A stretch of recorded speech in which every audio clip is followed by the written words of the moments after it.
We really have, we've always thought this is a really long game.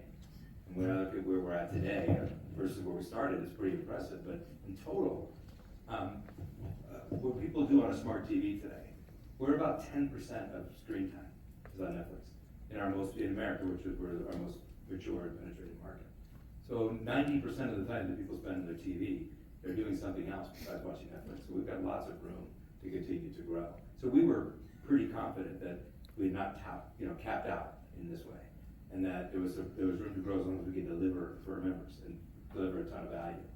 And to your point, we built our subscriber base really and our revenue very steadily up till COVID.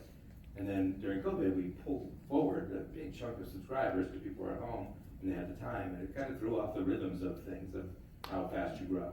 And in that case, I think during that period of time, why nobody panicked was they knew, we all saw that too.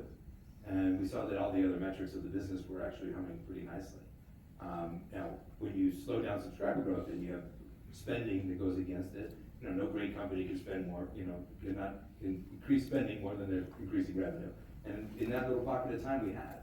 So we had to really, we're back to the culture question, was come back to those folks and say that, we gotta hold on, we gotta continue to win for our members, and we've got to adjust our spending to be more consistent with the revenue growth, and line it back up. And we continue to go and continue to win in that space. And I say win, meaning that we make the shows and films that people love and do it at a tremendous value. And in terms of addressable market, we barely started. So for us, we didn't look at it like the end. I think too many businesses around the world think about the world as like a beginning, middle, and end story, and that every time something doesn't go well, it's the end of the story. And I just don't think that's true. I think I subscribe to that kind of Simon Sinek infinite game theory, which is that as long as you don't, you only lose if you're dead. You can't blame them. That's right. Run out of money. You run, however you're taking it. How you define that. Yeah. So in that case, I think that's why nobody saw it as anything but something, a bump in the road. And we're pretty good with bumps in the road because we've been on this roller coaster from the beginning.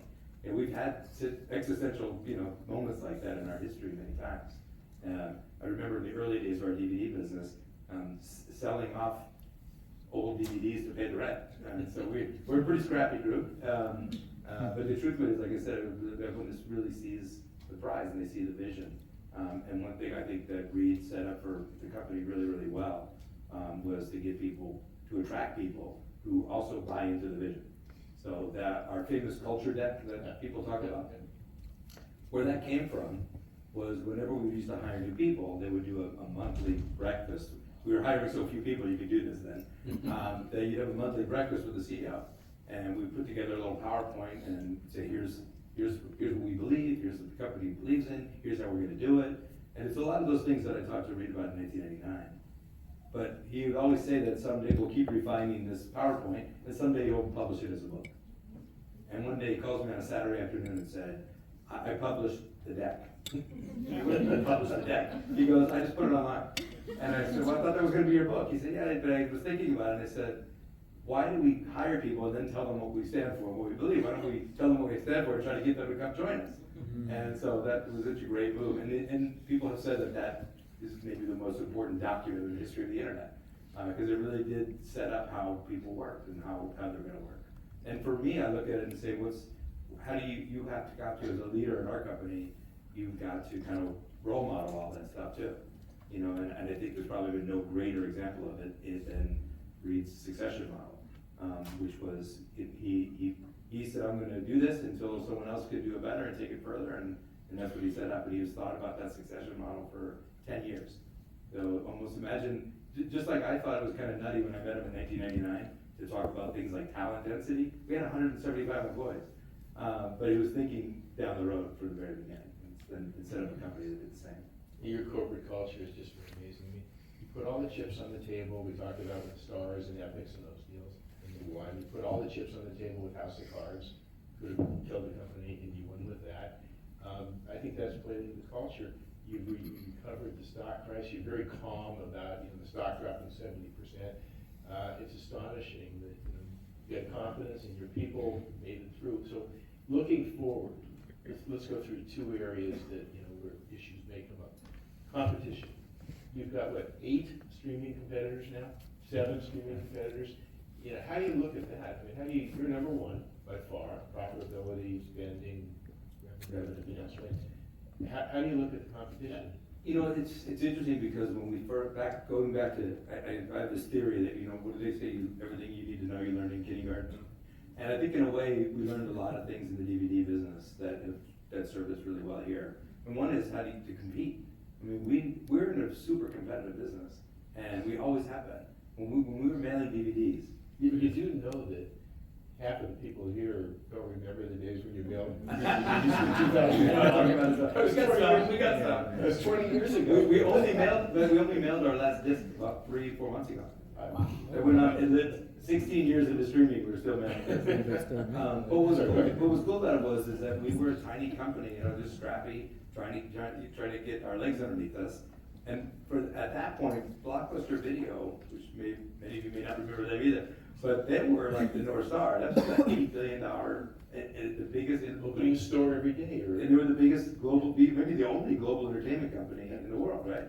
And we were setting, and they got in the business of, you know, to compete with us directly. Walmart, the most valuable company in the world, opens a DVD by mail service to compete with us. So we've always competed against better funded companies and more experienced companies by being innovative and being smart and not being afraid, you know, to challenge the status quo and do things a little different.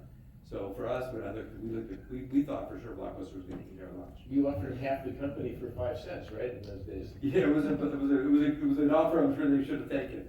But when I look back at it, we thought for sure when we walked out of that room that they were going to building a competitor.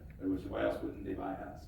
And they weren't, but they wound up buying a little company in Phoenix and trying it, but it was too little too late at that point. But I do think it's an interesting life lesson though, is like, you know, we were able to come along and disrupt that very established position by figuring out what the consumer hated and delivering on it for them.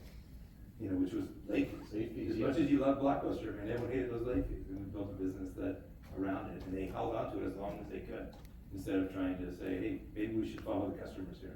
How many people remember late fees? Raise your hand if you remember late fees. Yeah, see? All right. Yeah, we go. You're trying to say less than half though. Yeah. Okay, so anything you want to say about the competitors? Is there one in particular that concerns you of the existing competitors? We'll get to the. You know, we don't spend a lot of time on competition. You know, mostly I feel like the opportunity's ahead. And if you we spend most of your time looking over your shoulder at what the competition's up to, you're gonna trip. Okay, so you keep poking forward. I also notice that every time most of the things I read about Netflix are not right. So I think most of my observations about someone else's company probably aren't gonna be right either.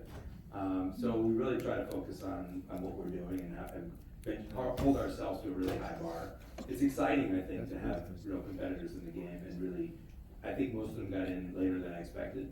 But it's exciting to have folks in the game in real time. You know, so it's not a hypothetical competition. We spent a lot of time on what hypothetical competition would be like, and it was a lot scarier than real competition in a way, because there's the realities of the world that they're all faced with. You know, Well, competition. including us. Yeah. Okay, so looking forward.